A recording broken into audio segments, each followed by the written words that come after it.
kita diperintahkan begitu masuk kamar mandi pakai kaki baca doa Allahumma inni a'udzubika minal khubuthi wal. Tujuannya apa? Diperlindungkan kita kepada Allah. Ya Allah, saya berlindung kepada Engkau dari setan nih yang ngikutin kita baik. Begitu masuk kamar mandi didorong, kita kan nggak tahu.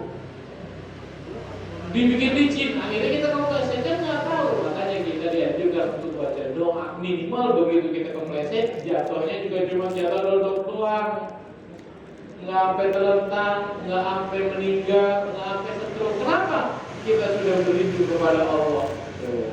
Ya, jadi ada manfaatnya. Kapanpun dimanapun kita dianjurkan untuk selalu berzikir lisan kita. Apa yang kita bisa? Apa ke? La ilaha illallah, la ilaha illallah. Bisanya itu, ya udah itu baca. Astagfirullah, bisanya astagfirullah, udah baca. Pokoknya apa yang kita bisa baca. Alhamdulillah, udah alhamdulillah ya. Itu kan bagian kita kena sial ya. Alhamdulillah. Dan kita baca begitu, alhamdulillah. Untung cuma kepleset. Untung cuma kepleset gitu kan, kayak sampai jatuh. Kan nanti itu jadi syukur terus kita, ya. Jadi modal usaha kita di dalam melaksanakan kehidupan ini adalah utamanya adalah kita ketakwaan kepada Allah Subhanahu wa Ta'ala. Kita laksanakan perintah Allah, kita jauhi larangan daripada Allah Subhanahu wa Ta'ala. Begitu kita kembali di hadapan Allah, maka kita dalam kondisi banyak modal kita karena banyak pahala yang kita dapat. Enak kita di sana, Pak. Orang banyak duit kita nabung kayak sekarang. Kayak nabung, Pak. Kita nabung ke bank duit ya 100.000 nggak terasa. Nabung di rumah pakai celengan semar gitu kan. Kayak ayam zaman dulu ya. Masukin 100 kalau zaman dulu lagi pakai bambu.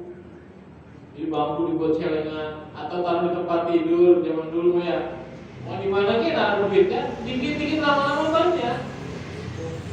Kalau di macam-macam deh. Tujuannya apa kita itu untuk bekal kita begitu kita punya bekal ya. Maka utamanya adalah kita punya apa bekal, yaitu ketakwaan sebagai bentuk modal kehidupan kita. Tetapi kata beliau, wa man kana rasumalihi ad-dunya, tetapi kalau orang modal kehidupannya mikirin dunia dulu, ya boleh kita mikirin dunia. Emang kita di dunia mikirin duit, mikirin buat makan, emang boleh. Tetapi jangan terus-terusan. Begitu bangun tidur kita mikirin itu mulu. Bangun nanti makan gimana, dan nanti bayar utang gimana, gitu kan. Akhirnya main slot. Mending menang kalah bisa. Main judi online, minjem online, habis dah kita. Pokoknya kalau orang sudah kena judi online, habis sampai rumah-rumahnya. Bisa diatur, Pak. Kalau Bapak pernah lihat di Facebook, di WhatsApp yang dikirim-kirim orang, ternyata judi online itu ada sistemnya, Pak. Kita masang slot sekali, waduh, hampir kena nih. Penasaran akhirnya, waduh, nggak dapat juga nih.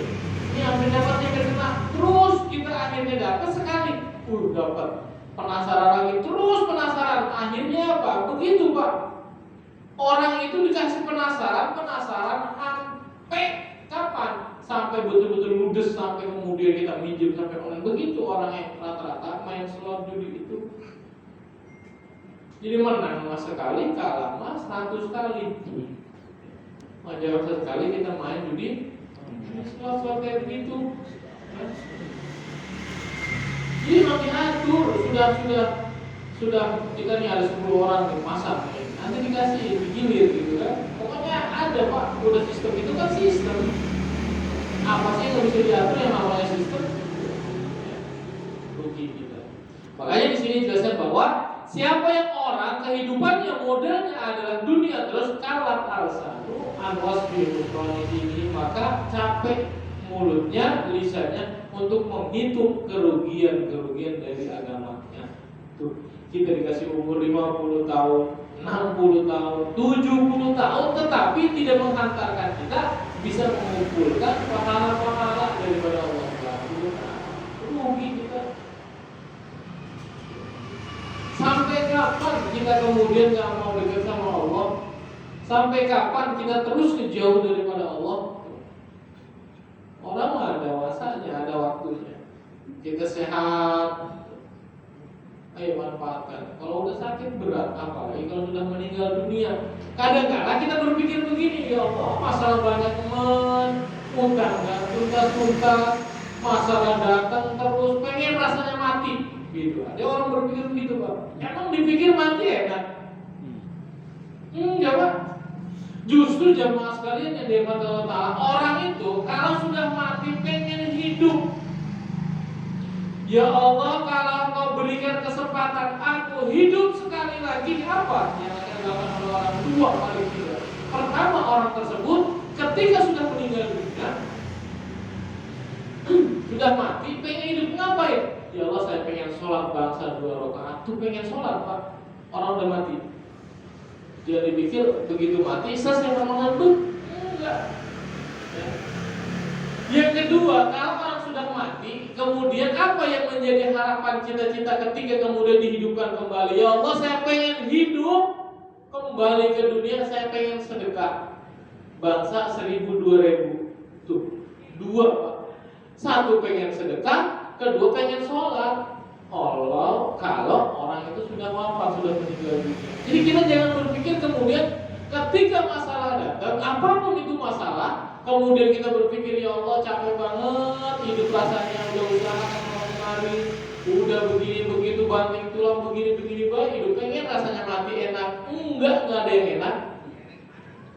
Siapa bilang mati enak? Coba kalau mau enak, pasti orang berebut. Berdua mati malaikat, cabut upama misalkan ya, nggak ada, Pak. Dan masalah yang menimpa kepada kita, Allah Maha tahu, Pak.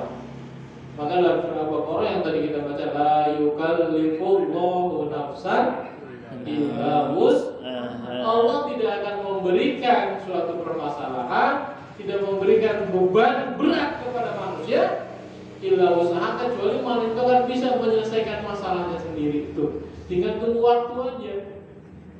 Kapan ya? Penting kita mau dekat kepada Allah, mau doa. Ya. Apa doa kita banyak? Allahumma rzuqni makhrajan, ya Allah, karuniakan saya jalan keluar setiap masalah yang ada. Tuh. Allahumma yassir wala tu'assir, ya Allah permudah semua urusan saya, jangan kau persulit. Fa inna kata isir, karena Engkau Maha mempermudah. Apapun kita segala sesuatu, doa dan minta munajat kepada Allah Subhanahu wa Ta'ala. Itu begitu, Pak. Ya. Jadi begitu bangun tidur jangan berpikir itu kerja apa ya hari ini. Hari ini dapat gaji enggak ya? Tetapi bagaimana kalau kita berpikir, ya Allah. Bahkan ada yang memberikan saran kepada kita, Allah sekalian yang Allah Subhanahu wa Ta'ala. Begitu kita bangun tidur nih ya, kita kan sering ngirim Fatihah ya. Ngirim Fatihah buat siapa? Buat almarhum yang sudah meninggal dunia. Betul, Pak. Emang kita harusnya, apalagi orang tua kita yang sudah nggak ada. Tetapi pernah nggak, Pak, jamaah sekalian, kita berpikir kemudian ngirimin Fatihah buat diri kita? Al-Fatihah ya Allah untuk diri sendiri. Sebut namanya siapa? Mudah-mudahan sehat, mudah-mudahan panjang umur. Al-Fatihah. Gitu, Pak. Itu kapan? Bangun tidur. Kalau nggak habis sholat subuh pagi-pagi itu, Pak. Doa buat siapa? Buat diri kita nih.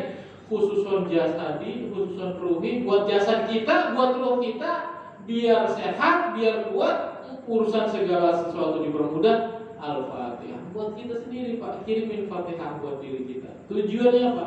Biar hati kita juga tenang, diri kita juga tenang. Tuh, begitu. Ya, sesekali ya bisa kita lakukan. Kenapa? Karena ya kita mudah-mudahan dengan melaksanakan perintah Allah diberikan kemudahan oleh Allah Subhanahu wa Ta'ala. Karena walaupun sholat mudah, ternyata banyak orang yang nggak mau sholat. Walaupun sholat waktunya luas, waktunya lapang, banyak waktunya, tapi orang merasa susah, sulit, sempit untuk sholat hanya 4 rakaat ketika zuhur, 4 rakaat ketika asar, berat, bro. Nah, kita bermohon munajat kepada Allah, mudah-mudahan Allah memberikan kita istiqomah agar bisa melaksanakan perintah Allah Subhanahu wa Ta'ala. Di samping kita juga tetap ada usaha, sambil usaha mulut nggak berhenti zikir, Pak. Tuh, ya.